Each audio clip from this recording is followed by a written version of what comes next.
చిన్న పిల్లల దగ్గర నుంచి రేపో మాపో చచ్చిపోయే ముసలోళ్ళ దాకా అందరికీ స్ట్రెస్ అనేది ఖచ్చితంగా ఉంటది.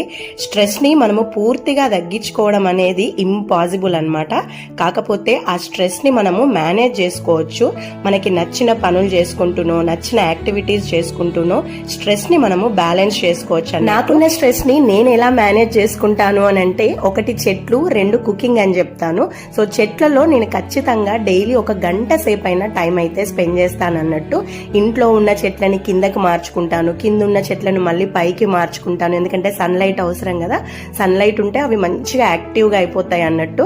ఇంట్లో కొంచెమే సన్లైట్ వస్తుంది, అందుకని చెప్పేసి ఇట్లా షిఫ్టింగ్స్ చేసుకుంటాను. అఫ్ కోర్స్ పని ఎక్కువే ఉంటది, కాకపోతే ఆ హ్యాపీనెస్ అనేది నాకు నెక్స్ట్ లెవెల్ అన్నమాట. పెంచుకోవడం అనేది ప్రతి ఒక్కరు చేస్తారు, కానీ ప్రేమగా పెంచుకోవడం అనేది కొంతమందే చేస్తారేమో అని అనిపిస్తుంది అన్నట్టు.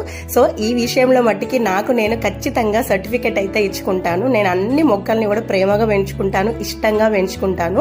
ఎప్పటికప్పుడు వాటికి వాటరింగ్ చేయడం గానీ, స్ప్రే చేయడం గానీ, ఫర్టిలైజర్స్ ఇవ్వడం గానీ, మట్టిని మార్చడం గానీ, ఇలాంటి పనులు చేస్తానే ఉంటాను. ఈ మొక్కలకి ఆ పనులన్నీ చేస్తేనే నాకు సగం స్ట్రెస్ అయితే రిలీఫ్ అయిపోతుంది అన్నట్టు. ఒక్కొక్కసారి మొక్కల పని పెట్టుకుంటే మిడ్ నైట్ దాకా అయితానే ఉంటది అన్నట్టు. అలాంటప్పుడు ఇంట్లో రెసిపీస్ అనేవి చాలా సింపుల్ గా చేసేస్తాను అన్నట్టు. మీ స్ట్రెస్ రిలీఫ్ కోసం మీరేం చేస్తారనేది కామెంట్స్ లో చెప్పండి.